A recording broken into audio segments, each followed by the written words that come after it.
wafdigan oo horkacay wasiirka arrimaha gudaha maamul goboleedka Ximan iyo Xeeb Maxamed Xaaji Xuseen isla markaana ka ambabaxay gudaha magaalada Cadaado ayaa ku sii jeeda deegaano ka tirsan Ximan iyo Xeeb ee dhanka xeebta kuwaas oo degmooyinka qaar ee Ximan iyo Xeeb maamulada ka dhisan dib u habeyn lagu sameynayo wasiirka intuusan ka ambabixin gudaha magaalada Cadaado ayuu saxaafadda kaga warbixiyay safarkiisa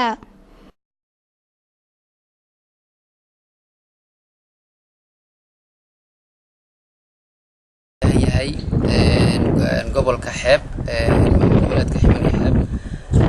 waxaana ku soconaa hadda sidii maalmahan dambe dardargelin iyo dhismo degmooyinka uu ka kooban yahay gobolka Ximan iyo Xeeb oo runtii qaar ka mid ah xoogaa yar habacsanaan ka jirto waxaan rabnaa inaan isku xirno degmooyinka gobolada oo Ximan iyo Xeeb oo dhan waxaan rajaynaynaa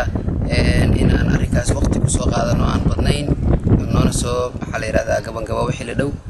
ugu dambeyn wasiirka arrimaha gudaha Ximan iyo Xeeb Maxamed Xaaji Xuseen waxa uu baaq nabadeed ka jeediyay colaadda ka soo cusboonaatay qaybo ka mid ah gobolka Mudug waxaan baaq u direynaa beelaha walaalaha ah ee ku diriray xaleerada dhulka miyiga ah waxa la yiraahdaa xarartoona xaradheere ah waxaan leenahay xabadda la joojiyo xabadda joojiya dagaal xal ma ahan waxaan mar labaad aan baaq u direynaa beelaha mas'uuliyiintooda oo runtii xoogaa yara gaabiyay marka loo fiiriyo annaga oo in badan diyaarsanayn hadal badan jeedinay waxaan rajaynaynaa inay nagala soo qayb galaan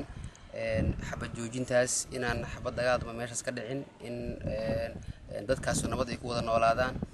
sidoodii hore ku soo noqdaan inay isdhex galaan deeqa uu karjino telefishinka caalamiga Royal magaalada Cadaado.